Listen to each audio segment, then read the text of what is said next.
এ কি গানের আওয়াজ? গান চলে? হ্যাঁ, হিন্দু কীর্তন। এই তো ধর্মীয় সম্প্রীতির দেশ প্রমাণ হয়ে গেল, ঠিক না? একদিকে হিন্দুদের আওয়াজ আসতেছে, কীর্তনের আওয়াজ, আমগো মাইকের আওয়াজ যায়নি, হনে যায়। তাই এটা কি আপনারা সমন্বয় করে মাহফিলটা দিতে পারলেন না? যে কোনো একটা হওয়া উচিত ছিল তো, ঠিক না?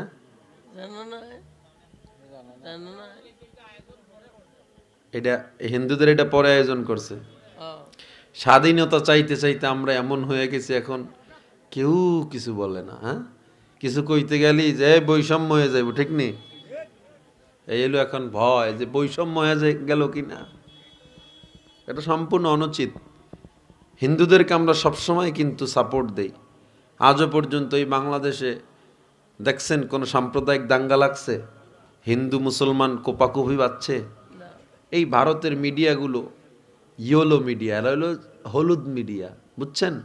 এরা অল টাইম প্রচার করে বাংলাদেশে হিন্দুদের উপরে অত্যাচার করা হয়, অল টাইম প্রচার করে বাংলাদেশে হিন্দুদেরকে জবাই করা হচ্ছে, ঘর বাড়ি আগুন দিয়ে জ্বালিয়ে দেওয়া হচ্ছে।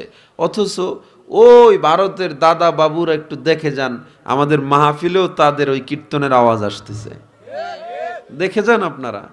আমরা যদি ওই রকম উগ্রবাদী মুসলমান হইতাম, এতক্ষণে গিয়ে ওই কীর্তনের ওইটা সব জ্বালায় দিতাম, ঠিক কিনা বলেন?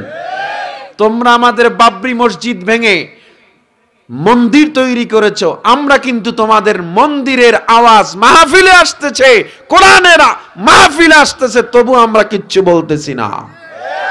এর দ্বারা প্রমাণ হয় আমরা সম্প্রীতিওয়ালা, আমরা চাই কখনো দাঙ্গা না লাগুক। এর দ্বারা আমরা প্রমাণ করে দিলাম, এক তো রোহিঙ্গাদেরকে জায়গা করে প্রমাণ করে দিয়েছিলাম আমরা কতটা সম্প্রীতিওয়ালা।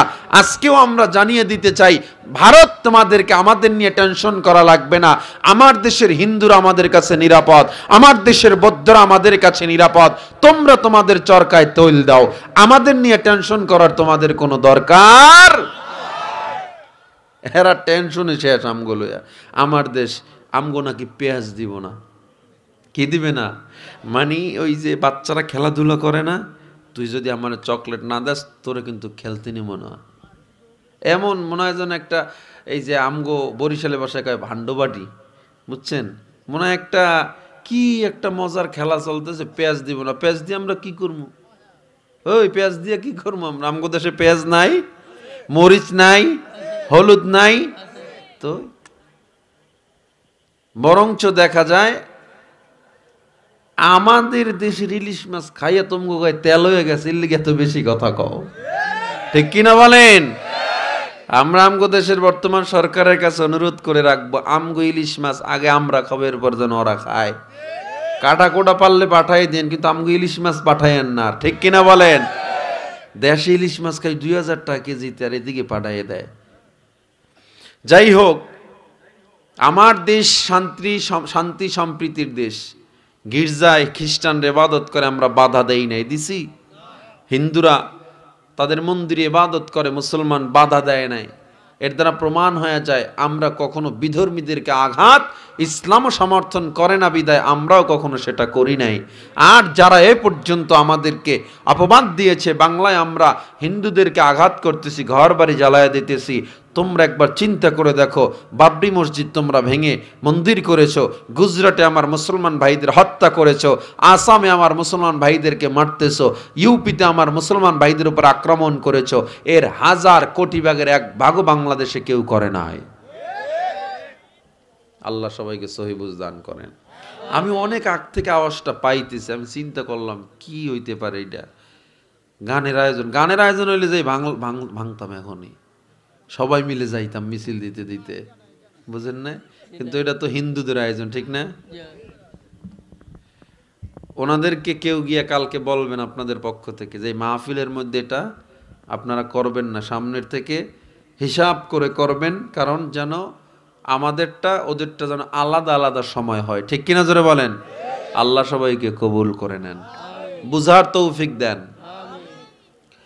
মুমিনরা সফল কাম হবে, কোন মুমিনরা সফল কাম হবে?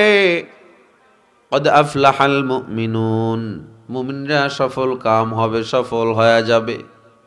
বলতেছিলাম ওই মুমিনরা সফল হবে যারা নামাজের খুশু খুজু রাখবে। কিসে? নামাজ। নামাজ পড়তেছি, খুশু খুজু নাই, নামাজির অভাব নাই। আজকে কি বার গেছে? শুক্রবার, ঠিক না? আজকে নামাজি ঠেলায় জায়গা পাওয়া যায় না। ওরে নামাজি যায় সবার শেষে, আহে সবার আগে। এই সপ্তাহে একদিন নামাজ পড়ে জান্নাত কামাই লইছে না? এরকম এমন একটা অবস্থাতে জান্নাত আমি গেছি গা, অথচ বাকি সপ্তাহের যে 6 দিন আরো প্রতিদিন 5 ওয়াক্ত করে নামাজ, প্রায় 30-35 ওয়াক্ত নামাজ আপনি ছেড়ে দিলেন, এই শুধু জুমা দিয়ে জান্নাতে যাবেন? কথা বলেন জোরে। তাইলে আপনারা এই যে জুমায় ঠেলাঠেলি করলেন, এরপরে নামাজে তো খুশু খুজু পরের আলোচনা, আগে নামাজ পড়ে কিনা এটাই হলো কথা। পুরো সপ্তাহে নামাজ পড়লেন না, শুক্রবার নামাজ। আমি অনুৎসাহিত করতেছি না যে শুক্রবার যাবেন না, শুক্রবারের নামাজও পড়বেন, পাশাপাশি 5 ওয়াক্ত নামাজও তো পড়া লাগবে, ঠিক না? এখানে অনেকে আছে আজকে ফজর পড়ে নাই, আছে না নাই? জোহর আসর মাগরিব ইশা পড়েন এমন লোকও আছে। ওয়াজুনতে আসছে, আল্লাহ ওয়াজের উসিলা হেদায়েত দিক। জোরে কন না আমিন, আরো জোরে কন আমিন। নামাজের খবর নাই, হুজুর আপনি খুশু খুজুর আলোচনা নিয়ে আইছেন, অথচ নামাজ পড়ে লাভ নাই যদি খুশু খুজু না থাকে। আমি আলেম, নামাজ পড়লাম, এই কোন রকম দিলাম চুলকায়া টুলকায়া এই সেই, এগুলো নামাজ না। খুশু হলো টোটাল শরীরকে আল্লাহর দিকে অবনত করে দেওয়া, অঙ্গ প্রত্যঙ্গ সব। খুজু হলো অন্তরকে আল্লাহর দিকে মনোনিবেশ করে দেওয়া। এই দুই জিনিসের সমন্বয় যদি নামাজ না হয়, ওই নামাজের কোনো মূল্য নেই। এই জন্যই তো আল্লাহর নবী সহিহ বুখারী হাদিসে বলেছেন, কিয়ামতের ময়দানে আল্লাহ নামাজির নামাজ চেহারার উপরে ছুঁড়ে মারবেন। রোজাদারের রোজা আল্লাহ চেহারায় ছুঁড়ে মারবেন, নামাজির নামাজ আল্লাহ চেহারায় ছুঁড়ে মারবেন, দানকারীর দান আল্লাহ চেহারায় ছুঁড়ে মারবেন। ফেরেশতারা বলে পয়গম্বর, ও সাহাবা কেরাম বলে পয়গম্বর, নামাজ এত কষ্ট করে পড়ি কেন চেহারায় ছুঁড়ে মারবে? রোজা এত কষ্ট করে আদায় করি না খেয়ে তাকে কেন চেহারায় ছুঁড়ে মারবে? আল্লাহ তাআলা বলবেন, হে রোজাদার, তুই রোজা রাখছো, আমি আল্লাহকে খুশির জন্য রাখো নাই। মানুষ যেন তোরে রোজাদার বলে এই জন্য তুই রোজা রাখছিলি, মানুষ যেন তোরে নামাজি বলে এই জন্য তুই নামাজ পড়েছিলি, মানুষ যেন তোকে দানবীর বলে এই জন্য দান করেছিলি। এই জন্য আমি আল্লাহ তোর দান, তোর নামাজ, রোজা আমি চেহারার উপরে মারলাম। এর দ্বারা প্রমাণ হয় ইবাদত যদি হয়, হতে হবে একমাত্র কার জন্য?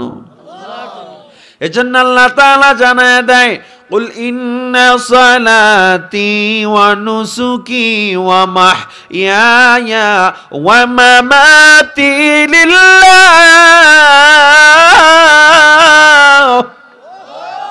হে নবী, আপনি জানা দেন, আমার নামাজ, আমার রোজা, আমার হজ, আমার যাকাত, আমার ইবাদত, কুরবানি সব হবে একমাত্র আল্লাহর জন্য।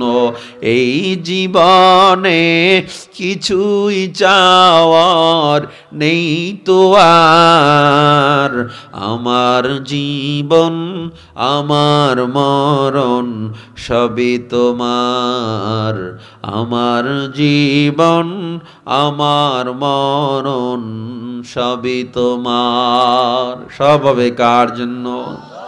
এই দুনিয়ায় আছি তোমার দয়াতে, তোমায় ছাড়া শান্তি পাই না কিছুতে, তুমি ছাড়া নেই হৃদয়ে কেউ তো আর। আমার জীবন আমার মরণ সবই তোমার, আমার জীবন আমার মরণ সবই তোমার। জিন্দেগিটা গড়তে চাই রঙে তোমার, ফিরায়ো না বলে আমি গুনাহগার। সুরে সুরে সদা যে গান গাই তোমার, আমার জীবন আমার মরণ সবই তোমার, আমার জীবন আমার মরণ সবই তোমার। এই জীবনে কিছুই চাওয়ার নেই তো আর, আমার জীবন আমার মরণ সবই তোমার, আমার জীবন আমার মরণ সবই তোমার। একটু জবান খুলে বলেন সবকিছু হবে কার জন্য? আর জোরে বলেন কার জন্য? আর জোরে বলেন কার জন্য? আমারে খাওয়ায় কে? ইজ্জত দেয় কে? বেইজ্জতি করে কে? وتعز من تشاء وتذل من تشاء।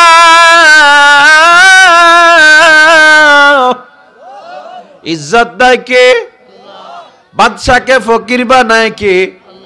ফকিরকে বাদশা বানায় কে? বাদশাকে ফকির বানাও, ফকিরকে আমির বানাও, বাদশাকে ফকির বানাও, ফকিরকে আমির বানাও। মান অপমান কান্না হাসি তোমার হাতে লুকানো, সৃষ্টি যত অবিরত তোমার মায়ায় জড়ানো। দৃষ্টি মোদের যায় যত দূর, দৃষ্টি মোদের যায় যত দূর, সৃষ্টি তোমার ছড়ানো, সৃষ্টি যত অবিরত তোমার মায়ায় জড়ানো। ঠিক নি? না চাহিতে দাও গো তুমি বাঁচার অধিকার, ইচ্ছে হলে আবার তুমি নিতে পারো প্রাণ সবার।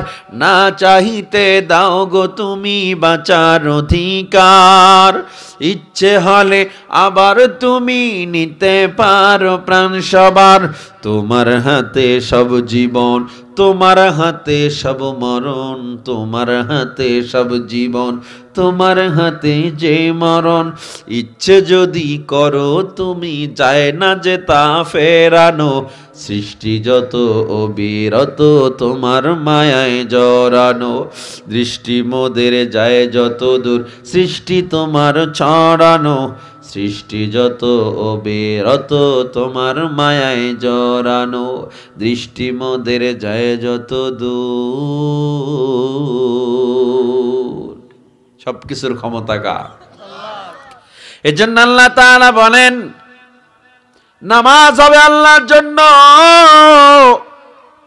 রোজা হবে আল্লাহর জন্য। আল্লাহর জন্য নামাজ কেমনে হয়? মানুষ দেখানো নামাজ আল্লাহর দরবারে কবুল হবে না। এজন্য আল্লাহ বলেন আল্লাযীনা হুম ফি সালাতিহিম খাশিউন, যাদের নামাজের মধ্যে খুশু থাকবে, খুজু থাকবে।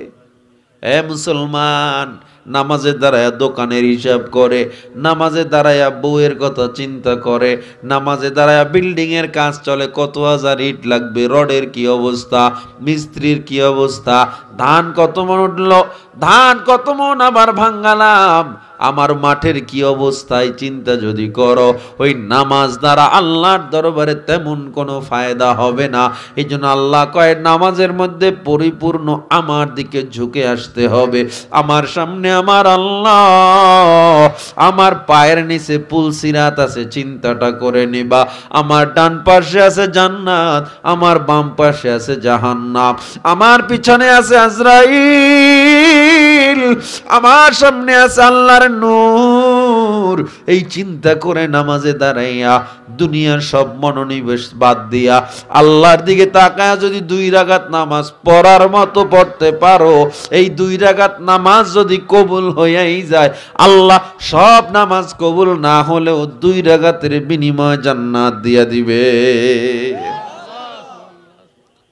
এজন্য বলে নামাজে যারা ভীতি অবস্থায় থাকবা, খুশু খুজু মানে একেবারে ভয়, বাঘ দেখলে কেমন হয়ে যাও, বাঘ দেখলে তোমার শরীরগুলো নিস্তেজ হয়ে যায়, সামনে বাঘ তোমার সামনে আক্রমণের জন্য আসছে, বাঘের অবস্থা দেখিয়া তুমি নিস্তেজ হয়ে গেছো, ভীতু হয়ে গেছো।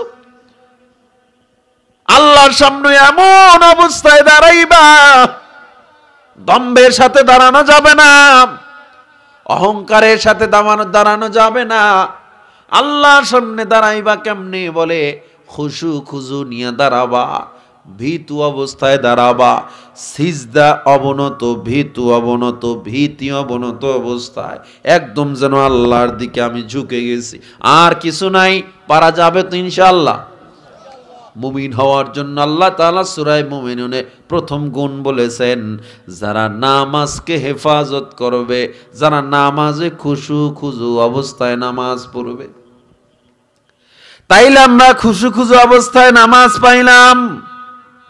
দ্বিতীয় নম্বরে গুণ আল্লাহ তাআলা বলেন, ওয়াল্লাযীনা হুম আনিল লাগওয়ি মু'রিদুন,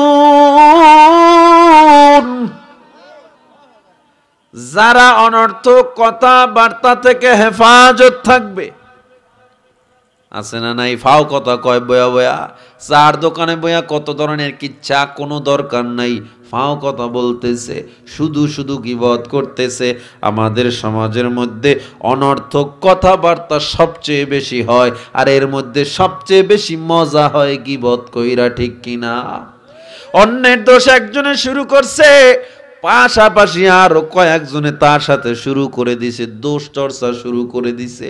হে মুসলমান, তুমি জেনে নাও, অন্যের দোষ যে পরিমাণে বলবা, যত দোষ তার ব্যাপারে তুমি বলছো, তার সওয়াবগুলো, তোমার সওয়াবগুলো তার আমলনামায় চলে যাবে, তার গুনাহগুলো তোমার আমলনামায় চলে আসবে। জোরে জোরে কন্না আউযু বিল্লাহ। এজন্য বলে আনিল লাগওয়ি, অনর্থক কথাবার্তা ক্রিয়াকলাপ থেকে মুক্ত থাকতে হবে। 1 নম্বরে পাইলাম নামাজ, খুশু খুজুর সাথে ভীতি অবনত অবস্থায় নামাজ পড়তে হবে। দ্বিতীয় নম্বরে পাইলাম অনর্থক কথাবার্তা থেকে মুক্ত থাকতে হবে। ওই চার দোকানে বয়া বয়া সবচেয়ে বড় আড্ডাটা হয়, এলাকার কর্নারে গাছের নিচে আড্ডাটা হয়। এই মানুষের যত ভুল হইল, জবান থেকে অতিরিক্ত কথা বলার কারণে ভুল হইল, ঠিক কিনা? মান কাতুরা কালামুহু কাতুরা খতাউহু, যে বেশি কথা বলে ভুলও তার বেশি হয়, ঠিক কিনা? কথা কম বলা যাবে? এজন্য কইতেছে না, কথা কেউ কয় না। কম বলতে বলছি না? কম বলবেন তো ইনশাআল্লাহ? এখন একটু বেশি বলেন। আমরা দ্বিতীয় নাম্বার গুণ পাইলাম, যারা অনর্থক কথাবার্তা থেকে হেফাজত থাকবে। এবারের গুণ আসেন তৃতীয় নাম্বার, ওয়াল্লাযীনা হুম লিয-যাকাতি ফাইলুন। যাকাত দেননি? হুজুর যাকাত খাইয়েই দিছে ভাইরা, দিমু কইতে, আছে না নাই? কিন্তু যাদের, আমি একটা কথা বলি, এই বাংলায় সব যাদের উপরে নেশাব পরিমাণ মাল হয়েছে যাকাত দেওয়ার মতো অবস্থা, এরা যদি যাকাত হক আদায় করে দিত, এই বাংলায় কোনো গরিব আর রাস্তার ফুটপাতে কোনো গরিব ঘুমাইতো না, ঠিক কিনা? যাকাতের টাকা দিয়ে সবচেয়ে নষ্ট কাপড়টা কেনে, আছে না নাই? সবচেয়ে কম দামের কাপড়টা কিনা গ্রাম ভরে কাপড় বিলায়। তোমার এমনি দিতে কইছে কে ভাই? তুমি যাকাত দাও, সবাইরে দেখাচ্ছ, আর কেউ বুঝি যাকাত দেয় না। সবচেয়ে সুন্দর সিস্টেম, তোমার যাকাত দ্বারা তুমি এমন কয়েকজন রেহে এস্টাবলিশ করো, এমন কয়েকজনকে তুমি স্বাবলম্বী করো, যার কোনো কিছু ছিল না, তারে তুমি একটা যাকাতের টাকা দাও, রিক্সা কিনে নিবে সে, অথবা তার একটা অটো কিনে দাও, অটো রিক্সা চালায় সংসার চালাবে। কিন্তু একটা একটা শাড়ি দিলে একদিনও পড়তে পারে নাই, ধুইতে যায় রং সব উঠে গেছি গা। ঠিক কিনা?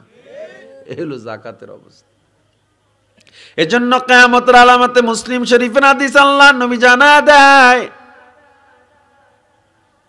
ওয়াজ-যাকাতু মাগরামান, যাকাতকে মানুষ জরিমানা মনে করবে, অথচ এই অংশটা কিন্তু তোমার না। মিডল ইস্টে আমার ওমানে ব্যবসা বাণিজ্য আছে, আমার ওমানের ব্যাংক অ্যাকাউন্ট থেকে অটোমেটিক তারা যাকাত পরিমাণ টাকা অটোমেটিক কাইটা সরকারিভাবে তারা পুরো ওমানে বিলায়া দেয় যারা যাকাত খাওয়ার যোগ্য। এর থেকে যারা যাকাত খাওয়ার যোগ্য না, বাকি টাকা দিয়ে তারা বিদেশে বিভিন্ন সংস্থায় দান করে দেয়। কত সুন্দর সিস্টেম। আর আমগো দেশে যারা বন্টন করে দিবে এরা নিজেরা খাইয়াই দিশা পায় না। ঠিক কিনা জোরে গান? এরা দেশের টাকা বিদেশে পাঠাইয়াই দিশা পায় না, তোমারে দিব করতে। বিদেশে মানুষের দিছে না, নিজে নিজে বাড়ি উড়াইছে। আহা, এজন্য আল্লাহ তাআলা বলেন, ওয়াল্লাযীনা হুম লিয-যাকাতি ফাইলুন। এক নম্বরে কি পাইছি কে বলতে পারেন? জোরে বলেন। এক নম্বরে নামাজে খুশু খুজু ভীতি অবনত অবস্থায়, দ্বিতীয় নম্বরে অনর্থক কথাবার্তা, তৃতীয় নম্বরে পাইলাম যাকাতে সক্রিয় থাকা, অ্যাক্টিভ থাকা, নিসাব পরিমাণ মাল হলে যাকাত দিয়ে দেওয়া। এই তিনটা গুণ মুখস্থ করছেন তো? কোন তো? এক নম্বর এবার কোন? দ্বিতীয় নাম্বার অনর্থক, তৃতীয় নাম্বার যাকাত। এবার চতুর্থ নম্বর শুনে নেন, ওয়াল্লাযীনা হুম লিফুরুজিহিম হাফিজুন, যারা তাদের লজ্জাস্থান হেফাজত করবে। কি করবে? কারণ এই সমাজে যত অনৈতিক, যত পরকিয়া, যত দুই নম্বরই, যত প্রেম, যত একজনের সংসার ভাঙা, উল্টা পাল্টা হওয়া, লজ্জাস্থানের মায়ায় সব হয়। অন্য জায়গার পুরো শরীরের অঙ্গের লজ্জাস্থানটার কারণেই মানুষ বেশি গুনাহে লিপ্ত হয়ে যায়। ঠিক কিনা? আল্লাহ নবী জানা দেয়, তুমি আমাকে দুইটা জিনিসের গ্যারান্টি দাও, আমি তোমাকে জান্নাতের গ্যারান্টি দিব। কে বলেন? কে বলে? নবী বলে। কে বলে? তুমি আমাকে দুইটা জিনিসের গ্যারান্টি দাও, আমি তোমাকে জান্নাতের গ্যারান্টি দিব। দুই জিনিসের মধ্যে এক নাম্বার, দুই ঠোঁটের মধ্যখান হেফাজত করবা। দ্বিতীয় নাম্বার, দুই রানের মধ্যখান হেফাজত করবা। তুমি জিহ্বা আর তোমার লজ্জাস্থান হেফাজত করো যদি, আমি তোমাকে জান্নাতের গ্যারান্টি দিয়া দিলাম। কারণ জিহ্বা থেকে বেশি গুনাহ হয় আর লজ্জাস্থান থেকে বেশি গুনাহ হয়। আজকে থেকে আমরা কে ওয়াদা করব আর অনর্থক কথা বলবো না, উল্টা পাল্টা কথা বলবো না, গীবত করব না, আমার লজ্জাস্থান হেফাজত করব, জিনা ব্যভিচার অন্যায় অত্যাচার করব না, নামাজকে হেফাজত করব, যাকাত আমার যদি নিসাব পরিমাণ হয় যাকাত দিব। এই চারটা গুণের উপরে কে কে অটল থেকে মরণ পর্যন্ত অটল থাকবা? আল্লাহকে হাত দুটো দেখায়া দাও। নারায়ে তাকবীর। রব্বুল আলামিন আমাদের হাতগুলো কবুল করে নেন। আয় আল্লাহ, চারটা গুণ নিয়ে আলোচনা করলাম, তোমার কোরআনের মহত্ব নিয়ে আলোচনা করলাম। আল্লাহ আল্লাহ গো, কোরআনের নূর দিয়ে আমাদের সিনা ভরপুর করিয়া দেন। আয় আল্লাহ, নামাজি বান্দা হিসাবে কবুল করে নেন, রোজাদার বান্দা হিসাবে কবুল করেন। আল্লাহ জিহ্বা এবং লজ্জাস্থান হেফাজতের তৌফিক দেন। বিশ্বাস হয়ে গেছে, আল্লাহরে বিশ্বাস হয়ে গেছে, নবীরও বিশ্বাস হয়ে গেছে, ঈমান চলে আসছে। সুবহানাল্লাহ। স্বপ্নের মধ্যে হঠাৎ করে দেখে এক আগন্তুক সুন্দর চেহারাওয়ালা দাঁড়ায় গেছে। দাঁড়ায় কয়, শিব শক্তি তুমি কি টেনশন করতেছ? শিব শক্তি বলে, আমি টেনশন করতেছি মুসলমান যদি হয়ে যায় আমারে মানুষ ছাড়বে না। আগন্তুক ব্যক্তি বলে, যার মধ্যে কালেমার নূর ঢুকবে, ঈমান ঢুকবে, সে কাউকে ভয় করতে পারে না। শিব শক্তি আবার ডেকে বলে, তুমি কে? এত সুন্দর মানুষ আমি দুনিয়ায় দেখি নাই, এত নিখুঁত চেহারাওয়ালা, এত নূর চেহারায় তুমি কে? আগন্তুক ডাক দিয়া কয়, আমি মুসলমানের পয়গম্বর মুহাম্মদুর রাসূলুল্লাহ সাল্লাল্লাহু আলাইহি ওয়াসাল্লাম। শিব শক্তি সজাগ হয়ে কি করবে? হ্যাঁ, ধৈর্য ধরা যায় না, দৌড়ে গেল বিবির কিনারায় গিয়া বলে, ও বিবি রে, আমারে বিদায় দাও, আমি আর তোমার সাথে থাকতে পারবো না।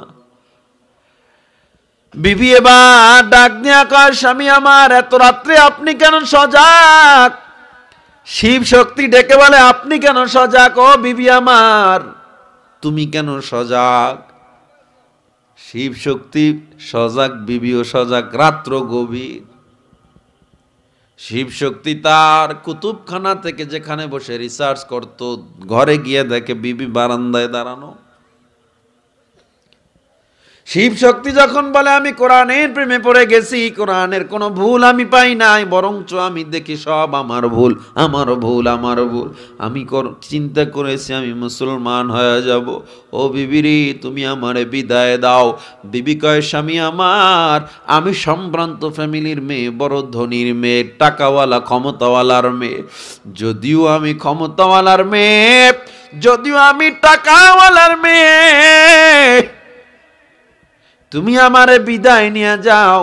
তুমি হয়তো ভয় করতে পারো আমি কিছু করে ফেলবো, আমি কিছু করব না, করবই না, বরং আমাকে সাথে করে তুমি নিয়ে যাও। কয় কেন?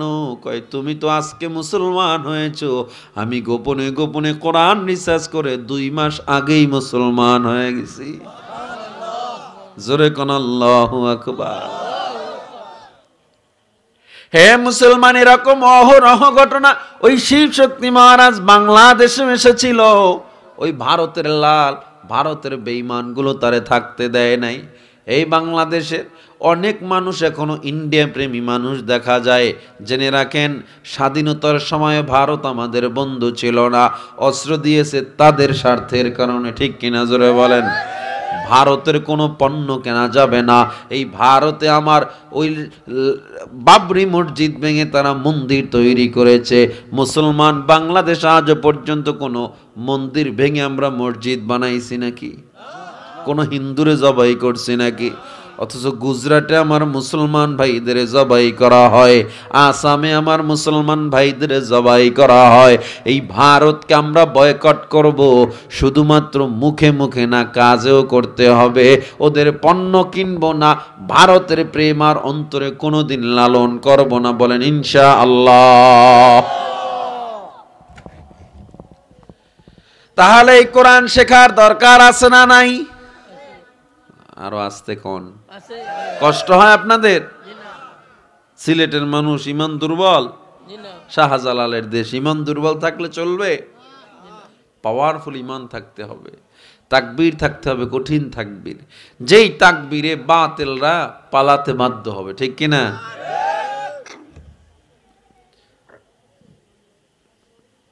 আগে তো ভয় ছিল, আপনাদের কথা কইতেন না, কইতে পার ধরে লই যাবে। ঠিক নেই? আগেও ছিল, এখনো আছে। আপনাদের জনগণদের, ওলামায়ে কেরামের নাই। কথা বলে না কেন? আপনাকে তো কিছু হয় না, ধরলে তো ওলামায়ে কেরামেরই ধরে। ঠিক না? ধরলেও কি আসে যায়? আমরা তো ময়দানে নামছি আল্লাহর জন্য। মরণ যেদিন হওয়ার এমনিই হবে, পলায়া থাকলে লাভ নাই। কথা বলেন ঠিক কিনা? এই যারা মৃত্যুকে ভয় করেন, মৃত্যুকে তো মুমিন বান্দা আলিঙ্গন করে, মৃত্যুকে কাছে রাখে সব সময়। মৃত্যুকে দূরে রাখার কোনো সুযোগ আছে? মরতে তো হবেই। তা আপনি পৃথিবীর সব কামান দিয়ে আমার দিকে ঠেকাইয়া গুলি করেন, আমার মরণ লেখা না থাকলে একটা বুলেটও আমার বুকে ঢুকবে না। আর মরণ লেখা থাকলে ঘরের কোনায় বইয়া থাকলেও মরা লাগবে। না, করোনার সময় যারা নামাজ টামাজ পড়ছে, বাইরে কাজ করছে, আর একটাও মরে নাই। যেডি এসি রুমে পলাইছে এডি মরছে। ঠিক কিনা? আল্লাহ। এজন্য ঘরে বসে যারা ইসলাম বিজয়ী করতে চায়, প্রতিষ্ঠিত করতে চায়, এরা মনে হয় জানে না অনেকে আছে এরকম বলে যে জায়নামাজে আল্লাহরে বললে ইসলাম বিজয় হয়ে যাবে। না, যেই জায়গার কাজ সেই জায়গায় করতে হয়। যদি এমন হইতো আমার নবী তো মসজিদে নববীর মিম্বর ছেড়ে আবার ওহুদের ময়দানে গিয়ে রক্ত দিতেন না। আমার নবী ২৭টা যুদ্ধ নিজে উপস্থিত হয়েছেন, যুদ্ধ করেছেন, ইসলামকে প্রতিষ্ঠিত করার জন্য রক্ত দিয়েছেন, নবীর দাঁত ভেঙেছে, আমার নবী পাথরের আঘাত সহ্য করেছেন, আর তুমি ঘরের কোণায় ইসলাম কায়েম করতেছো। قديرا حيا قيوما سميعا بصيرا والذي أعلى معالم العلم وأعلامه وأظهر شعائر الشرع وأحكامه ونشهد أن سيدنا وسندنا وحبيبنا وطبيب قلوبنا ومولانا محمدا عبده ورسوله الذي أرسله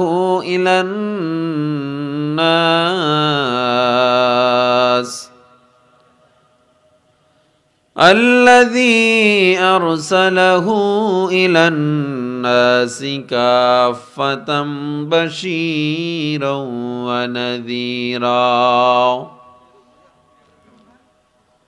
وداعيا إلى الله بإذنه وسراجا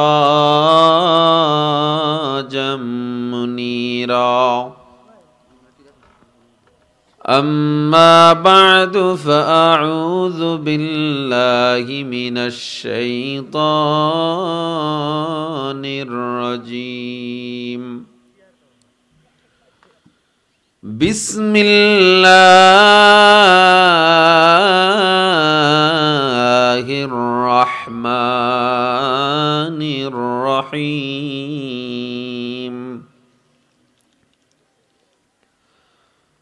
قد أفلح المؤمنون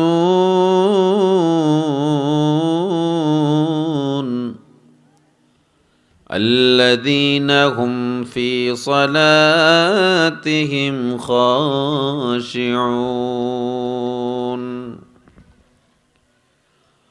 والذين هم عن اللغو معرضون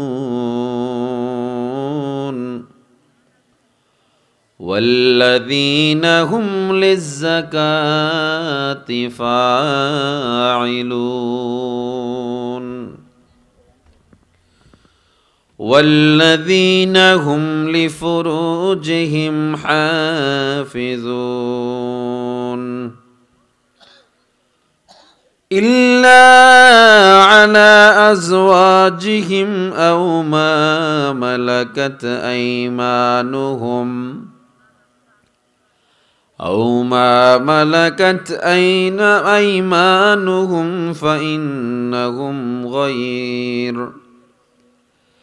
فإنهم غير ملومين صدق الله العلي العظيم وقال النبي صلى الله عليه وسلم الإيمان بضع وسبعون شعبة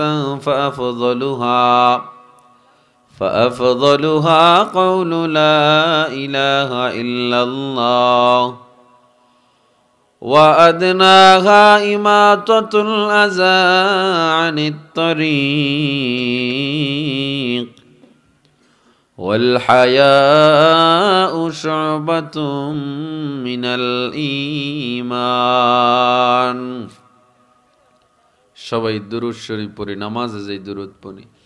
اللهم صل على محمد وعلى آل محمد كما صليت على إبراهيم وعلى آل إبراهيم إنك حميد مجيد اللهم بارك على محمد وعلى آل محمد كما باركت على إبراهيم وعلى آل إبراهيم إنك حميد مجيد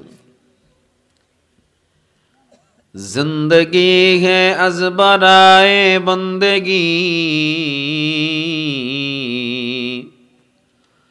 जिंदगी है अज़बराए बंदगी जिंदगी बेबंदगी शर्मिंदगी आयश अशरत के लिए दुनिया नहीं आयश अशरत आयश अशरत के लिए दुनिया नहीं याद रख तू बंदा है मेहमान नहीं ला इलाहा इल्लल्लाह ला इलाहा इल्लल्लाह ला इलाहा इल्लल्लाह ला इलाहा इल्लल्लाह ला इलाहा इल्लल्लाह ला इलाहा इल्लल्लाह ला इलाहा इल्लल्लाह सबाई ला इलाहा इल्लल्लाह ला इलाहा इल्लल्लाह ला इलाहा इल्लल्लाह ला इलाहा इल्लल्लाह ला इलाहा इल्लल्लाह मुहम्मदुर रसूलुल्लाह अस्तगफिरुल्लाह रब्बी मिन कुल्लि ज़ंबिन व अतूबु इलैहि ला हौला वला कुव्वता इल्ला बिल्लाह ला हौला वला कुव्वता इल्ला बिल्लाहिल अलिय्यिल अज़ीम रब्बि इश्रह ली सदरी व यस्सिर ली अमरी वहलुल उक़दतम मिन लिसानी यफ़क़हू कौली मुहम्मद इस्लामी युव संघের উদ্যোগে আয়োজিত অষ্টম বার্ষিক তাফসীরুল কোরআন মাহফিল উপস্থিত মাহফিলের সম্মানিত সভাপতি উপস্থিত কাবিলে সদর এহতরাম জাতির মাথার মুকুট হযরত উলামা ইকরাম दूर दूरान्त থেকে আগত আল্লাহ পাকের প্রিয় বান্দাগণ পর্দার আলের মা ও বোনেরা আল্লাহ পাকের দরবারে অসংখ্য অগণিত শুকর আদায় করছি যিনি আমাদেরকে অত্যন্ত দয়া করে মায়া করে মোহাব্বত করে দ্বীনের এই মহতি জলসায় আসা ও বসার তৌফিক দিলেন কোরআন সুন্নাহ থেকে কিছু কথা শোনার সুযোগ করে দিলেন আল্লাহ পাকের দরবারে সবাই একবার জোরে শুকর আদায় করি আলহামদুলিল্লাহ আল্লাহ তাআলা আজকে আমাদেরকে এখানে এনেছেন দুনিয়ার সব কাজগুলো একপাশে ফেলে আমরা আল্লাহর মহব্বতের জন্য এখানে এসেছি ঠান্ডার মধ্যেও যারা এসেছি অবশ্যই আল্লাহর রহমত এবং দয়া ছিল বিধায় আসতে পেরেছি কারণ দ্বীনের কাজে আল্লাহর দয়া থাকতে হয় রহমত থাকতে হয় চাইলেই আমরা আসতে পারতাম না আল্লাহ অত্যন্ত দয়া ও মায়া করে আমাদেরকে এখানে এনেছেন তো কিছুক্ষণ কথা বলবো যতটুকু কথা বলবো আল্লাহ তাআলা যেন আমাকে সহ আপনাদের সবাইকে আমল করার তৌফিক দান করেন আমিন আমি সূরা মুমিনুনের কিছু আয়াত তেলাওয়াত করেছি আল্লাহ তাআলা মুমিনরা কিভাবে সফল হবে কিছু গুণ আল্লাহ উল্লেখ করেছেন কোন কোন মুমিনরা সফল হবে তথা জান্নাতে যাবে আল্লাহ তাআলা বলেন কদ আফলাহাল মুমিনুন মুমিনরা সফল হয়েছে তো কোন মুমিনরা সফল হয়েছে আল্লাহ তাআলা এই বাকি গুণগুলো পরের আয়াতে বলে দিয়েছেন এজন্য যারা সূরা মুমিনুনের বাংলা অর্থ পারেন আপনারাও শুধু অর্থগুলো দেখতে পারেন, বাকি কিছু দেখার সাহস করবেন না। কারণ তাফসীর পড়ে এরপরে ব্যাখ্যা করে বেশি বুঝতে গেলে সব নষ্ট হয়ে যাবে, ঠিক না? যতটুকু আপনি শুধু দেখার জন্য দরকার এতটুকু দেখবেন, কারণ কোরআন হলো সহজ ভাষার কোরআন। তবে কোরআনের মর্ম বোঝার জন্য অত্যন্ত গভীর ইলম লাগবে। কোরআনের মধ্যে আল্লাহ যে তথ্য দিয়েছে, যে বিজ্ঞান দিয়েছে, যেই ব্যবস্থাপনা, যেই সাংবিধানিক চিন্তাধারা আল্লাহ তাআলা কোরআনে দিয়েছেন, সুবহানাল্লাহ। কোরআন প্রত্যেক যুগে যুগেই যেন নতুন নতুন নাজিল হচ্ছে এমন মনে হয়। মনে হয় যেন এই যুগের সমস্যার সমাধানের জন্যই কোরআনটা এসেছে। আবার পরের যুগের মানুষ মনে করে আমাদের জন্যই মনে হয় কোরআনটা এসেছে। এটা কোরআনের একটা মুজিজা, সুবহানাল্লাহ। লাকাদ জানা ই কালামে জিন্দা কুরআনে হাকিম, হিকমতে উলা ইয়াজালাসতো কদিম জামিউল ইলম ফিল কুরআনে হাকিম, তাকাসার আনহু আফহামুর রিজালি, বখা কুরআন কালামুল্লাহ বশনু, বখা কুরআন কালামুল্লাহ বশনু, কদিমাস্তি কদিমাস্তি নইনো। কোরআন মনে হবে তোমার আমার কাছে আজকেই যেন নতুন নাজিল হয়েছে, অথচ কদিমাস্তি কদিমাস্তি নইনো। পুরাতন কোরআন কিন্তু মুজিজা তো পাওয়ারফুল মুজিজা। পুরাতন কোরআন দেখলেও মনে হবে আজকেই যেন আমার জন্য নাজিল হয়েছে। আমি সমাধান কই পাবো? কেমনে আমার সংসার চালাবো? কেমনে আমার রাষ্ট্র চালাবো? কেমনে আমার দিন চালাবো? আমার পরিবার কেমনে চালাবো? রাজনীতি কেমনে করব? সন্তান কেমনে লালন পালন করব? মানুষের সাথে ব্যবহার আমার কেমন হবে? আমার ব্যবসা বাণিজ্য অর্থনৈতিক ব্যবস্থাপনা কেমন হবে? এই কোরআন যা শিক্ষা দিয়েছে রে মুসলমান, গোটা পৃথিবীর আর কোনো গ্রন্থ আর কোনো সংবিধান তা শিক্ষা দিতে পারে নাই। ঋগ্বেদ, গীতা, বাইবেল, রামায়ণ রিসার্চ করে কোনো মুসলমান বেঈমান হয় না। অন্য ধর্মের ছায়াতলে যাওয়ার ইতিহাস তেমন পাওয়া যায় না। আর কোরআন এমন এক কিতাব, যেই কোরআনের ছায়াতলে এসে কোটি কোটি বেঈমান কালেমা পড়ে মুসলমান হয়ে গেছে, ঠিক কিনা জোরে বলেন?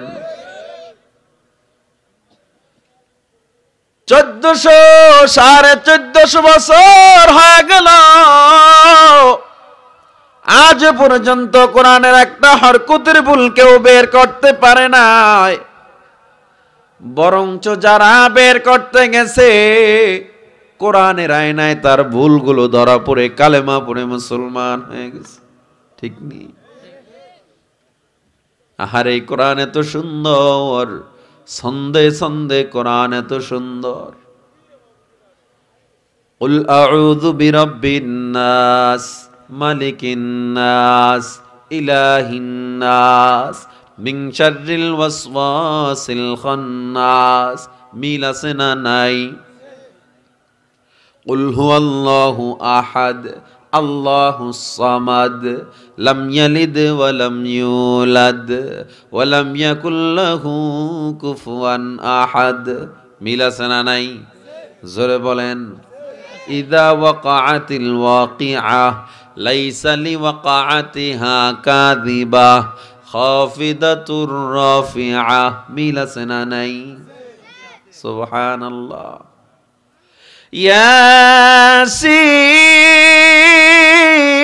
ইয়াসিন ওয়াল কুরআনিল হাকীম, ইন্নাকা লামিনাল মুরসালিন আলা সিরাতিম মুস্তাকিম। মিল আছে না নাই? জবান খুলে জোরে পড়া যাবে কি আল্লাহু আকবার। প্রত্যেকটা কোরআনের আয়াতে আয়াতে সন্ধে সন্ধে এত মিল রেখেও ব্যাকরণগত কোনো ভুল নাই, এত মিল রেখেও কোনো ভুল পাওয়া যাবে না। কোরআনের নাহবু কোনো ভুল নাই, সরফের কোনো ভুল পাওয়া যাবে না। এত সুন্দর করে আল্লাহ কোরআন সাজায় দিছে, সুবহানাল্লাহি ওয়া বিহামদিহি। আল্লাহ তাআলা আবার বলেন ইযাস সামাউ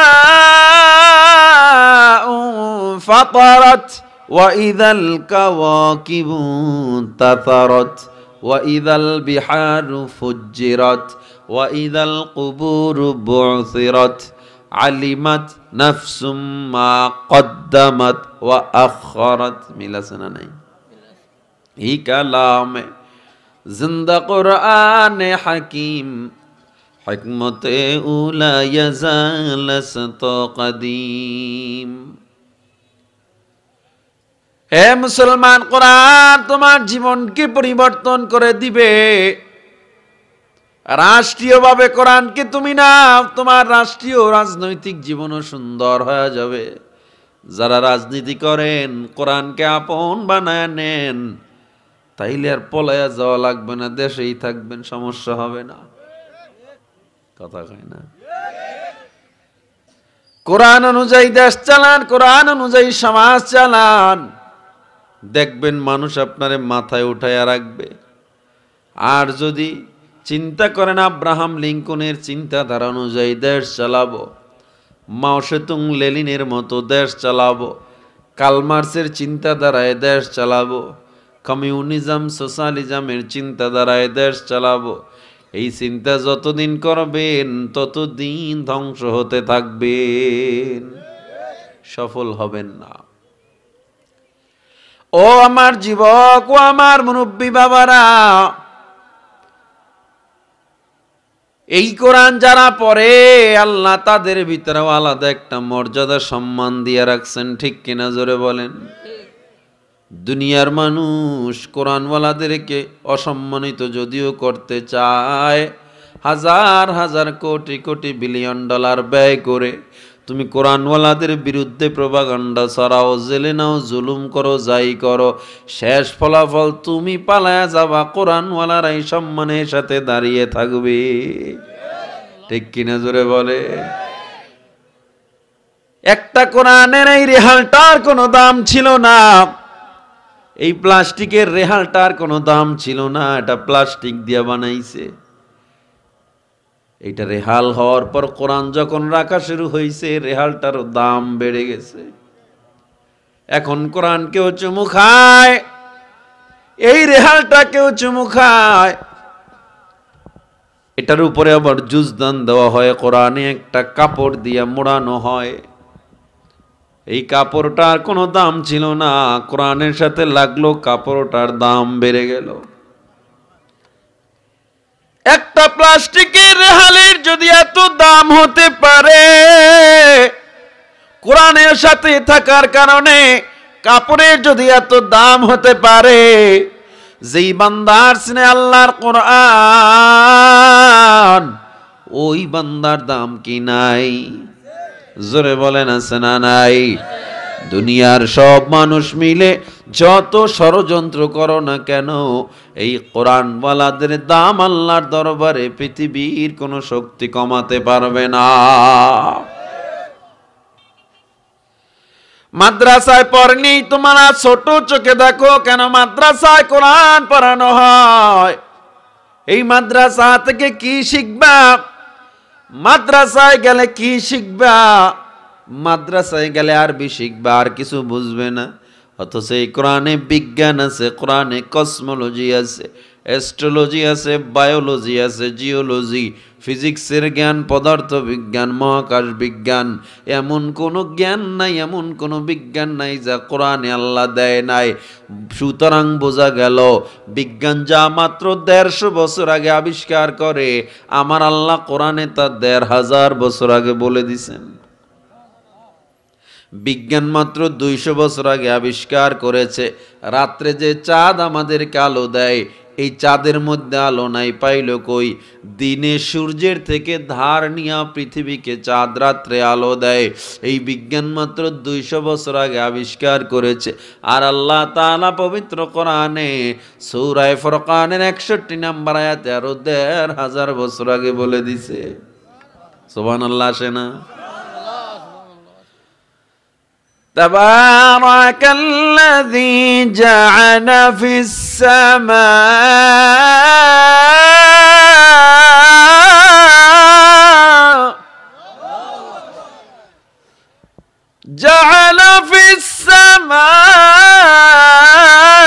بروجا وجعل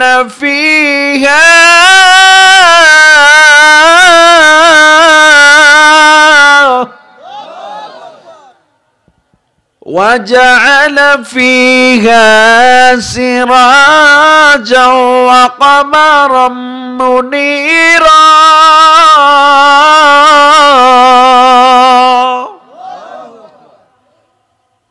চন্দ্রে সূর্যের কক্ষপথ বিজ্ঞান আবিষ্কার করলো। চন্দ্র সূর্যের পথ আলাদা, সূর্যের পথ একটা, চন্দ্রের পথ আর একটা। চন্দ্র সূর্যের পথ বিজ্ঞান আবিষ্কার করেছে। এই কক্ষপথ বিজ্ঞান 150 বছর আগে আবিষ্কার করেছে। আর আমার আল্লাহ তাআলা সূরা আম্বিয়ার 33 নম্বর আয়াতে 1500 বছর আগে বলে দিছে, হুয়াল্লাযী খালাকাল লাইলা ওয়ান নাহারা ওয়াশ শামসা ওয়াল কমার কুল্লুন ফি ফালাকিন ইয়াসবাহুন। তাইলে বিজ্ঞান আগে না কোরআন আগে? ও মুসলমান, পিঁপড়াবিদ্যা বিজ্ঞান আবিষ্কার করেছে মাত্র 88 বছর আগে। পিঁপড়াবিদ্যাটা আবার কি? পিঁপড়াবিদ্যা হলো পিঁপড়াদের মধ্যে মানব সুলভ আচরণ চলে, এদের মধ্যেও মারামারি হয়, এদের মধ্যে বিচার হয়। পিঁপড়াদের মধ্যে প্রধান একজন বিচারপতি আছে, প্রধানমন্ত্রীর কামরা ভিন্ন, স্বরাষ্ট্রমন্ত্রীর কামরা ভিন্ন। পিঁপড়ারা নিজেদের মধ্যে আবার ওয়েদার কন্ট্রোল প্যানেল আছে, এরা শুধুমাত্র আবহাওয়া খেয়াল রাখে। আবহাওয়ার বৃষ্টি টিষ্টি আসলে পিঁপড়ারা গাট্টি বস্তা লইয়া মাথায় উঠে যায় গাছের মাথায়। এই যে জ্ঞান আল্লাহ পিঁপড়াদের মধ্যে দিল, পিঁপড়ারা আবার ব্রিজ বানায়। এরা যখন দেখে একটা ছোট নালা বেজেছে, একদল আছে শুধু সড়ক যোগাযোগ মন্ত্রণালয়ে কাজ করে, এরা ব্রিজগুলো বানায় রাস্তাগুলো মেরামত করে দেয়। পিঁপড়ারা যখন একদল অন্য দলের বাসায় বেড়াতে যায়, এই পিঁপড়ারা খালি হাতে যায় না, মিষ্টান্ন নিয়ে যায়। সুবহানাল্লাহ। এই পিঁপড়াদের মধ্যে আল্লাহ তাআলা এত জ্ঞান দিয়েছে, সুবহানাল্লাহ। মানুষ আবিষ্কার করছে মাত্র 88 বছর আগে। আর আমার আল্লাহ কোরআনের 17 এবং 18 নম্বর আয়াতে 1500 বছর আগে বলে রাখছে। পিঁপড়া বিদ্যা নিয়ে এত ফিল্ম তৈরি হলো, মুভিও তৈরি হয়েছে। এ মুসলমান ইমানদার, আমি যদি এই বোতলটারে হাতে নেই, হাতে নিয়ে এখানে আবার রাখলাম, বোতলটায় কিন্তু আমার আঙুলের ছাপ উঠে গেছে। এটাকে এখন ডিএনএ টেস্ট করা হলে কার আঙুলের ছাপ, আঙুলের ছাপটা কম্পিউটারে ভেসে উঠবে ডিএনএ টেস্ট করলে, এবং এই আঙুলের ছাপের সাথে তারা স্ক্যানিং করে অ্যাডজাস্টমেন্ট লাগাইয়া দিবে কার আইডি কার্ডের সাথে আঙুলের ছাপ মিলে যায়।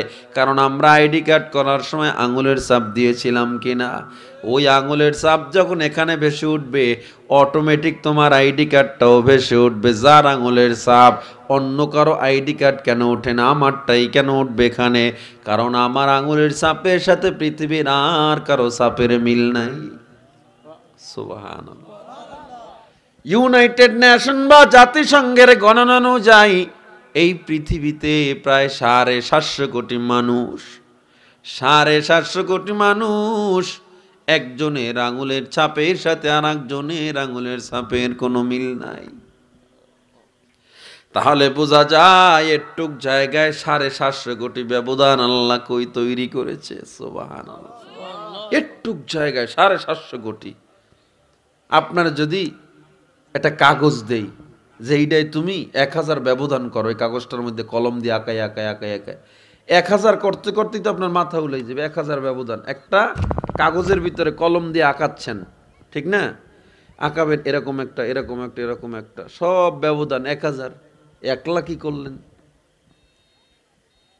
একটা কাগজ, বড় একটা কাগজ, আর এখানে জায়গা কটুক, অল্প একটু জায়গায় 750 কোটি আল্লাহ ব্যবধান তৈরি করেছে। अल्लाह अल्लाह क्या मुबारक नाम है, अल्लाह अल्लाह आशिकों का काम है, अल्लाह अल्लाह तू मेरा माबूद है, अल्लाह अल्लाह तू मेरा मक़सूद है, या इलाही मुझसे मुझको दूर कर, ताकि देखो मुझ में तुझको एक नज़र। হে মুসলমান, আমার আঙুলের ছাপের সাথে আঙুলের ছাপের মিল নাই।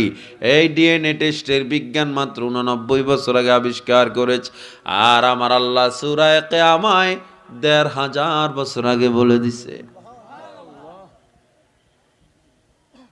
হে মুসলমান, আল্লাহর গোলাম, শুধু তাই নয়, চিকিৎসা বিজ্ঞান বলে হার্টকে ভালো রাখতে চাও ডান কাত হয়ে ঘুমাও। আমার নবী 1500 বছর আগে বলে ডান কাত হয়ে শোয়া সুন্নত। চিকিৎসা বিজ্ঞান কয় লিভার ভালো রাখতে চাও মদ পান কইরো না। ইসলাম 1500 বছর আগে বলে মদ পান হারাম। হে মুসলমান ইমানদার, বিজ্ঞান বলে পাকস্থলী ভালো রাখতে চাও, খবরদার শুকরের গোশত খায়ও না। ইসলাম 1500 বছর আগে বলে শুকরের গোশত হারাম। যেদিকে তাকাবেন শুধু কোরআন আর কোরআন, যেদিকে তাকাবেন শুধু সুন্নাহ আর সুন্নাহ। আধুনিকতায় কোরআন আগানো, আধুনিকতায় ইসলাম আগানো। মডেল যদি বলেন, শ্রেষ্ঠ মডেল যদি বলেন, শ্রেষ্ঠ নেতা যদি বলেন, শ্রেষ্ঠ আদর্শিক আধুনিক ব্যক্তি যদি বলেন, আমার নবীর চেয়ে বড় আধুনিক ব্যক্তিত্ব পৃথিবীতে আসে নাই, আসবেও না। ধর্ম যদি বলেন আধুনিক, ইসলামের চেয়ে আধুনিক ধর্ম নাই। গ্রন্থ যদি বলেন আধুনিক, সংবিধান যদি বলেন আধুনিক, আমি বলবো কোরআনের, শুধু আমি কেন, পৃথিবীর সব বেঈমানরাও মেনে নিয়েছে এ কোরআনের চেয়ে মডার্ন কোনো বই হতে পারে না। কারণ কোরআন প্রত্যেক যুগে যুগে যুগে যুগে মনে হয় নতুন নাজিল হয়েছে। হে মুসলমান, আল্লাহর গোলাম, ওই ভারতের শিব শক্তি মহারাজ 30 কোটি হিন্দু তার পূজা করত, তাকে সিজদা দিত। 30 কোটি হিন্দু, টোটাল ভারতবর্ষ যার জন্য পাগল ছিল। সেই শিব শক্তি মহারাজ প্রত্যেকটা সেমিনারে গিয়া শুধু মুসলমানের কোরআনের বিরুদ্ধে কথা, মুসলমানের ইসলামের বিরুদ্ধে কথা কয়। শিব শক্তি মহারাজ এত বিরোধিতা করে, একদিন চিন্তা করলো, যেই কোরআনের বিরুদ্ধে এত কথা কই, যেই কোরআনের বিরুদ্ধে আমি এত প্রপাগান্ডা ছড়াই, আজকে একটু দেখবো কোরআনটা কেমন, কোরআনের মধ্যে আসলে কি আছে। শিব শক্তি মহারাজ নিজে বৈশা কোরআনটা পড়া শুরু করলো। তার বায়োগ্রাফির মধ্যে আপনি পড়ে দেখবেন, শিব শক্তি মহারাজ যখনই কোরআনটা পড়া শুরু করলো, দেখে কোরআনে এত মজা, যত তেলাওয়াত করে মজা, যত তেলাওয়াত করে মজা। আল্লাহু আকবার, জোরে বলেন আল্লাহু আকবার। কোরআনে এত মজা, এত মজা, যত আগায় তত মজা লাগে। একটা পর্যায়ে শিবশক্তি কোরআনের প্রেমে পড়ে গেল। শিবশক্তির চোখ থেকে অটোমেটিক পানি পড়া শুরু হয়ে গেল, অন্তরে একটা জ্বালা পয়দা হয়ে গেল। আহারে, এই কোরআনের বিরুদ্ধে আমি এত কথা বললাম, প্রপাগান্ডা করলাম, এই কোরআন এত দামি, এত সুন্দর, না জানি যার উপরে নাজিল হয়েছে তিনি না জানি কত সুন্দর। আমার নবীর জন্য শিব শক্তি পাগলের মতো হয়ে গেছে। এক পর্যায়ে শিব শক্তি মানে নেই ফেললো ইসলামের উপরে, কোরআনের উপরে। কিন্তু ভয়, আমাকে তো ভারতের 30 কোটি হিন্দু আমার ছাড় দিবে না, কি করব কোথায় যাব